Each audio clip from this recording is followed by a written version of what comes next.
Beli terodong di tanah suci, jadi mas kawin istriku nanti. Jadilah penyambung lidah Nabi melalui Muzayyin Sabri channelku ini. Baiklah, pada kesempatan ini kami ingin berbagi tentang makna arti daripada hari raya kurban dan makna dari kurban sendiri. Hari raya kurban maupun kurban disyariatkan, disunnahkan oleh Rasul sallallahu alaihi wasallam atas dasar perintah Allah Subhanahu wa taala, "Fashalli li rabbika wanhar", disyariatkan oleh Rasul sallallahu alaihi wasallam pada tahun kedua Hijriah. Setelah 2 tahun Rasul sallallahu alaihi wasallam berada di Madinah Al-Munawwarah, barulah turun ayat firman Allah yang sudah masyhur, "Fashalli li rabbika wanhar". Hendaklah kalian salat kepada Tuhanmu, maksudnya adalah salat Idul Adha, wanhar, dan hendaklah kalian berkurban, menyembelih binatang atau hewan. Jadi yang perlu kita maklumi bahwa salat Idul Adha maupun kurban ini disyariatkan pada tahun yang bersamaan, pada tahun 2 Hijriah. Idul Adha, apa arti Id? Id artinya al-audu, kembali. Kembali ke mana? Bisa kita kembali kepada surur bi'audihi. Kita kembali kepada kebahagiaan dan ketenangan dengan kembalinya hari raya Idul Kurban atau Idul Adha. Yang kedua, sebabnya atau makna daripada Id adalah likasrati awaidillah, karena banyaknya nikmat-nikmat yang telah dianugerahkan oleh Allah Subhanahu wa taala. Sekarang kita fokus kepada pelaksanaan, cara melakukan salat Idul Adha dan cara menyembelih binatang korban. Salat Idul Adha maupun Idul Fitri pelaksanaannya sama, yaitu pada rakaat yang pertama kita 7 kali takbir. 7 kali takbir, dan pada rakaat keduanya 5 kali takbir. Inilah yang perlu dipahami, dimaklumi cara melaksanakan salat Idul Adha. Cara yang pertama yang paling sederhana adalah kita salat seperti salat sunat 2 rakaat. Shalli sunnatal li'idil adha rak'ataini adaan ma'muma lillahi ta'ala Allahu Akbar. Sengaja saya salat Idul Adha 2 rakaat turut imam karena Allah. Lalu kita baca doa iftitah, baca Al-Fatihah, baca ayat, langsung kita ruku. Kayak salat sunat biasa. Sah, boleh dilakukan seperti itu. Itulah cara yang paling sederhana. Cara yang paling istimewa, cara yang paling mulia, cara yang paling hebat adalah pada rakaat pertama 7 kali takbir dan pada rakaat yang kedua 5 kali takbir. Pada rakaat pertama ini 7 kali takbir setelah takbiratul ihram. Ingat, ba'da takbiratil ihrami. Setelah takbiratul ihram. Berarti jika dihitung dengan takbiratul ihramnya, berarti sama dengan 8. Takbiratul ihram 1 kalau ditambah dengan 7 berarti 8. Berarti 7 kali takbir ini ba'da, setelah takbiratul ihrami, setelah takbiratul ihram. Allah, aku sembahyang salat sunat Idul Adha 2 rakaat turut imam karena Allah Ta'ala Akbar. Ini belum dihitung 1. Barulah sekarang dihitung 1. Allah, sampai yang ke-7 kalinya. Setelah takbiratul ihram, apa yang kita baca? Kita tetap seperti biasa. Kita baca doa iftitah, kabira walhamdulillah katsira subhanallahi bukratan wasila sampai akhir. Bagi yang tidak hafal kabirang, boleh langsung membaca tasbihnya. Subhanallah, alhamdulillah, wala ilaha illallah, wallahu akbar, wala hawla wala quwata illa billahil aliyil azim. Boleh, tidak jadi masalah. Doa iftitah itu bisa diganti dengan tasbih. Bagi yang tidak hafal, Doa iftitah bisa diganti dengan subhanallah, alhamdulillah, Allahu akbar. Bisa diganti. Demikian juga tasbih itu bisa sebagai pengganti salat sunat tahiyatul masjid. Misalnya kita datang ke masjid, orang sudah lagi ngaji, di majlis orang ramai untuk melakukan solat sunat tahiyatul masjid, kayaknya tidak etis, kayaknya tidak layak, tidak pantas, tidak beretika kelihatannya. Di saat itu bisa diganti solat sunat tahiyatul masjid dengan membaca subhanallah, alhamdulillah, wala ilaha illallah, wallahu akbar, wala haula wala quwwata illa billahil aliyyil azim, yang kita kenal dengan al-baqiyatus shalihat. Jadi saudaraku yang kami cintai, kami ulangi lagi, inilah cara melakukan solat sunat Idul Adha. Pada rakaat pertama 7 kali takbir setelah takbiratul ihram. Kalau ditambah dengan takbiratul ihram berarti menjadi 8. Di setiap takbir kita baca tasbih. Kecuali pada takbiratul ihram kita baca doa iftitah. Bagi yang tidak hafal doa iftitah, langsung baca tasbih, tidak masalah. Barulah Allahu Akbar, 1, baca tasbih subhanallah, alhamdulillah, wala ilaha illallah, Allahu Akbar, la haula wala quwata illa billahil aliyyil azim. Tidak hafal sampai la haula wala quwata illa billahil aliyyil azim, bisa sampai Allahu Akbar, subhanallah, alhamdulillah, Allahu Akbar. Tidak jadi masalah, tergantung kemampuan. Tatkala sudah sampai yang ketujuhnya, nah barulah di sana kita membaca Al-Fatihah. Apakah tatkala Allahu Akbar yang ketujuh, apakah langsung kita baca Fatihah? Terserah. Boleh baca tasbih dulu silahkan, atau langsung baca ta'awuz. Misalnya sekarang sudah yang ketujuhnya, Allahu Akbar. Ini sudah ketujuhnya. Atau ke-8 kalau mau dihitung dari takbiratul ihramnya.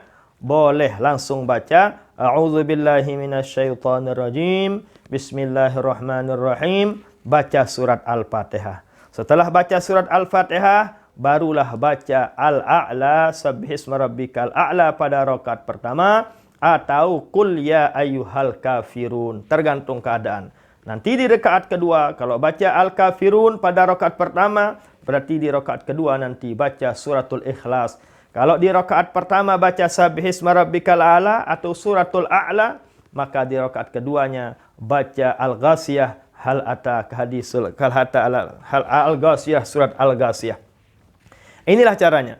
Terus pada rakaat keduanya 5 kali takbir setelah bangun dari sujudnya. Allahu Akbar, belum dihitung 1. Barulah kita mulai hitung satunya. Allahu Akbar, subhanallah, alhamdulillah, sampai yang kelimanya langsung baca Fatihah dan Al-Ghasiyah atau suratul Ikhlas. Inilah secara ringkas cara melakukan yang namanya solat Idul Adha. Setelah melakukan solat sunat Idul Adha, kita akan mendengarkan khutbah. Bagi yang mau pulang silahkan, tidak dipermasalahkan, tidak sampai membatalkan solat. Tapi yang paling afdal, yang paling etis adalah kita mendengarkan fatwa-fatwa, khutbah-khutbah daripada sang khatib. Dalam membaca khutbah sama pas dengan Jumat, cuman bedanya hanya pada syaratnya saja.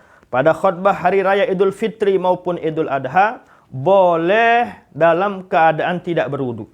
Boleh dia lakukan tidak ada duduk antara dua khutbahnya. Tidak jadi masalah. Nah inilah bedanya sedikit antara khutbatul Jum'ah dengan khutbah hari raya Idul Adha. Setelah kita selesai melakukan solat hari raya Idul Adha, kita dianjurkan untuk wanhar. Fasalli li rabbika ini adalah solat Idul Adhanya, solat idnya. Sekarang wanhar ini adalah kurbannya. Nah, setelah selesai melakukan solat Idul Adha, wanhar, firman Allah Subhanahu wa taala, hendaklah kalian memotong hewan, hendaklah kalian berkorban. Apabila seseorang ingin berkorban, apa yang perlu dia lakukan? Yang perlu dia lakukan pertama adalah disunatkan. Jangan memotong kukunya, jangan menggunting rambutnya sebelum dia berkorban. Kenapa demikian? Lisumulil maghfirati wal itki minan nar. Kata Imam Al-Bajuri rahimahullah, agar kukunya, agar rambutnya termasuk juga yang dimerdekakan oleh Allah dari siksa api neraka dan diampuni oleh Allah Subhanahu wa taala. Akan tapi tatkala sudah selesai ngorban, silahkan mau potong kuku, mau potong rambut, tidak jadi masalah. Tapi sebelum melakukan memotong korbannya, jangan kukunya dipotong. Agar apa?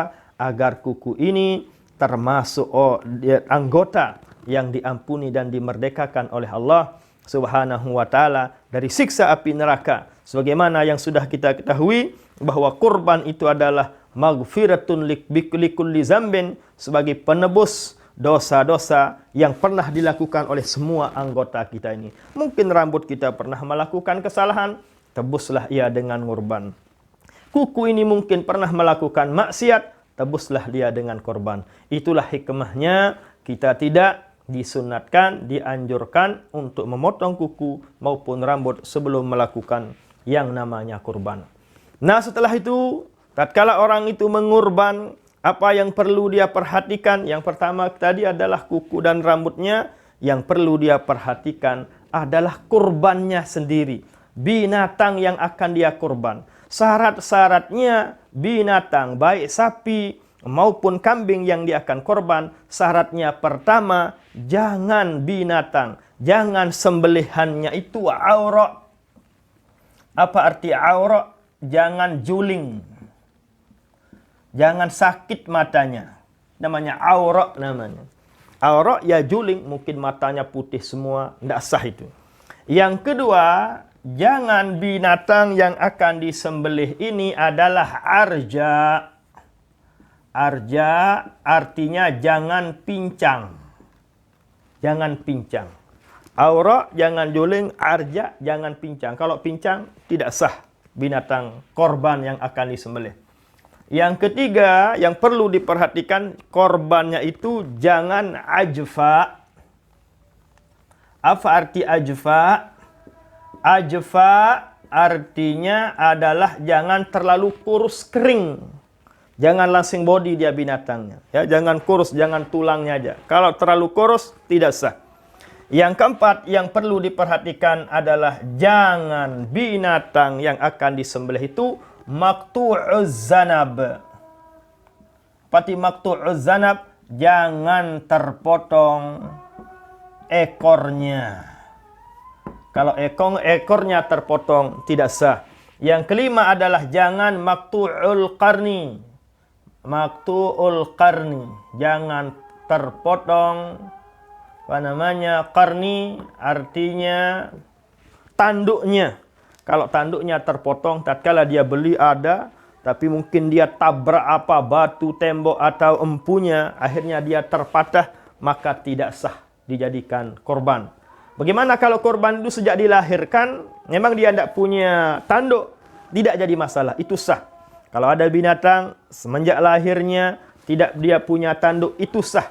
Itu namanya jalha, itu namanya jalha, itu namanya jamak. Jalha namanya kalau binatang yang semenjak dilahirkan tidak bertanduk. Kalau ini sah. Yang tidak sah adalah maqtu'ul qarni. Kalau binatang tersebut pecah atau patah tanduknya. Yang selanjutnya, yang keenam, baru sah, yang perlu diperhatikan agar binatang yang kita akan kurban nantinya sah, agar jangan binatang tersebut maridah, sakit.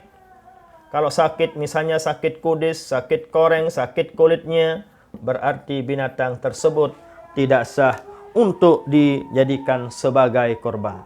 Setelah itu, tatkala kita mengorban sekarang, tentu tatkala memotong daging hewan yang kita akan korban, ada hal-hal yang disunatkan lagi. Apa saja hal-hal yang disunatkan tatkala kita menyembelih binatang korbanan kita? Pertama yang diperhatikan, ini adalah hal-hal yang disunnahkan tatkala menyembelih hewan. Pertama adalah ittija'uha ilal qiblah. Ilal qiblah, bukan qiblah. Kalau qiblah artinya ciuman, tapi kalau qiblah, inilah bahasa Arab. Supaya binatang tersebut menghadap ke kiblat. Bagaimana caranya? Supaya ittija'uha alal aisar, supaya kita baringkan ke kiri. Ya. Barulah yang kedua, perlu syadidus sofrah, artinya sikin kita. Sikin artinya alat pemotong. Syadidus sofrah artinya sikin lah. Kalau bahasa kita sekarang ini, kita tajamkan alat pemotong tersebut. Jangan tumpul. Yang ketiga, yang perlu diperhatikan bagi yang ingin menyembelih ini adalah supaya imrornya zahaban wa iyaban. Imrorus sikin zahaban wa iyaban. Zahaban wa iyaban. Apa arti zahaban wa iyaban? Tatkala menyembelihnya zahab, iyab, kembali lagi. Itu sunat itu. Kita lakukan tatkala menyembelih. Itu zahaban wa iyaban. Yang keempat yang perlu diperhatikan juga adalah mengucapkan takbir 3 kali. Takbir ini sebelum menyembelih ini. Takbir 3 kali. Allahu Akbar, Allahu Akbar, Allahu Akbar. Bismillahirrahmanirrahim. Allahumma salli ala Sayyidina Muhammad wa ala ali Sayyidina Muhammad. Bismillah. Barulah menyembelih. Itu cara orang yang perlu diperhatikan tatkala menyembelih. Pertama, takbir 3 kali. Ini sebelum memotong. Pertama tadi, kita usahakan menghadap kiblat. Tentunya kita baringkan dia di bagian kirinya. Demikian juga adalah pemotong, alat pemotong sikin, pisau kita tajamkan. Tatkala memotong nanti adalah zahaban wa iyaban. Yang keempat, kita bertakbir dulu sebelum membaca bismillah maupun setelah bismillah. Allahu Akbar, Allahu Akbar, Allahu Akbar. Bismillahirrahmanirrahim. Allahumma salli ala Sayyidina Muhammad wa ala ali Sayyidina Muhammad. Allahu Akbar, Allahu Akbar, Allahu Akbar. Bismillah. Itu cara orang disunahkan tatkala mengorban. Yang kelima adalah kita berdoa. Apa doanya? Allahumma hazihi minka. Ya Allah, ini kurban saya ini darimu. Allahumma hazihi minka fataqabbalha minni. Ini doa yang paling pendek. Fataqabbalha minni. Maka hendaklah engkau terima dariku. Allahumma, ya Allah, hazihi kurban saya ini minka, darimu. Fataqabbalha, saya mohon terimalah korban itu minni, dari saya. Bagaimana kalau kita sembelihkan orang lain? Ya silahkan disebut sini. Allahumma hazi, korban ini dari bapak ini, dari ibu ini. Fataqabbalha minha kalau perempuan, minhu kalau laki-laki. Kalau itu tidak susah, tidak paham, tidak pernah belajar ilmu nahu, ya silahkan pakai bahasa Indonesia, boleh. Ya Allah, ini adalah darimu, kurban dari hambamu ini. Dan saya mohon kepadamu ya Allah agar engkau terima. Silahkan dengan versi masing-masing. Andai misalnya kita potong sapi kan 7 orang di sana, susah sekali untuk sebut namanya. Bisa secara umum. Ya Allah, ini semua darimu. Ini semua atau korban ini darimu ya Allah. Maka kami mohon terimalah semuanya dari orang yang pernah berwakil dari saya. Boleh, silahkan dengan bahasa masing-masing, versi masing-masing. Bahasa boleh beda, tapi toh juga maknanya sama. Inilah hal-hal yang kita perlu perhatikan, yang sangat dianjurkan dan disunatkan tatkala menyembelih, baik di akikah maupun di udhiyah korban maupun sembelihan-sembelihan yang lainnya. Selanjutnya adalah korban tersebut ada korban wajib, ada korban sunnah. Apabila korban itu korban sunnah, maka disunatkan bagi yang korban itu untuk mencicipi daging kurbannya. Ini kalau korban sunnah. Ya, disunatkan. Berapa ukuran sunatnya? Paling bagusnya adalah lukmatan au lukmataini. Hanya mencicipi ya, mungkin 1 biris atau 2 biris. Itu yang paling afdol. Paling afdol kita ambil hatinya, itulah yang kita makan. Paling banyaknya berapa? Sulus, sepertiganya. Sepertiga untuk yang ngorban. Untuk yang ngorban, sepertiganya untuk orang kaya, sepertiga lagi untuk orang miskin. Kita bagi sebagai aslas. Sepertiga untuk yang ngorban, yang punya binatang. Yang ke sepertiga lagi untuk orang kaya. Diberikan juga orang kaya. Kalau orang kaya tidak diberi, nanti ngancam dia. Tidak, saya akan berikan anda besok. Nah, yang sepertiganya untuk orang miskin. Nah, ini cara bolehnya, cara paling abdolnya adalah bagi yang ngorban, cukup dia ambil lukmatan lukmatain. 1 kilo, 2 kilo lah. Sekedar ambil barokah. Jangan pahanya kiri kanan dia yang ambil, jangan. Kapan ini? Ini kalau kurbannya kurban sunnah. Kalau kurbannya kurban sunnah. Udhiyah, masnunah atau mutatawa'ah. Sekarang kalau kurbannya kurban wajib. Kalau kurbannya kurban wajib, maka tidak boleh bagi yang kurban mencicipinya. Minum airnya, air daging andikan dimasak, tidak boleh. Tidak boleh bagi dia, tidak boleh istrinya, tidak boleh anaknya, tidak boleh menerima, mencicipi kalau kurban itu kurban wajib. Tidak boleh sama sekali. Bagi yang kurban maupun istrinya maupun anaknya yang wajib dia nafkahi. Kapan kurban itu menjadi wajib? Kurban itu menjadi wajib 2. Pertama adalah bin nazri, kalau dia bernazar. Yang kedua, kurban itu baru menjadi wajib adalah bil ja'li. Nah, apa arti bin nazri? Kurban itu baru menjadi kurban wajib bin nazri. Kalau dia bernazar, apa contoh bernazar? Contohnya bernazar lillahi alayya. Dia sebut nama Allah subhanahu wa ta'ala. Lillahi ta'ala. Kalau saya sembuh, saya akan ngurban besok. Itu yang namanya nazar. Ya, dia bernazar, kalau saya akan sembuh, saya akan ngurban. Maka kurban itu menjadi kurban wajib. Itu namanya nazar. Kalau saya lulus ujian, kalau anak saya menjadi pegawai negeri, lillahi ta'ala saya akan ngurban. Baru menjadi nazar kalau ada kalimat lillah di awalnya. Lillahi alayya an udhiya. Misalnya bakaratan, an udhiya ganaman. Nah, misalnya. Sekarang bil ja'li. Bil ja'li artinya adalah, misalnya ja'altu hazihi udhiyatan. Namanya bil ja'li, menjadikan. Bernazar, bil ja'li artinya menjadikan. Ja'altu hazihi udhiyatan. Ada binatang, dia pelihara binatang. Kambing, apa sajalah, sapi. Lalu dia mengatakan, ja'altu hazihi udhiyatan. Saya jadikan kambing saya ini, saya jadikan sapi saya ini, saya kurban. Jauh sebelum hari, dia sudah menentukan, memastikan bahwa binatang tersebut dia akan kurbankan. Itu arti bil ja'li. Maka itu menjadi wajib. Tapi ini ada khilaf sedikit. Imam As-Sabramalisi rahimahullahu ta'ala mengatakan, ini bagi awam susah sekali ini. Apabila ada perhilapan, berarti adalah jalanlah bagi keluarga saudara-saudari kita yang sering mengatakan demikian.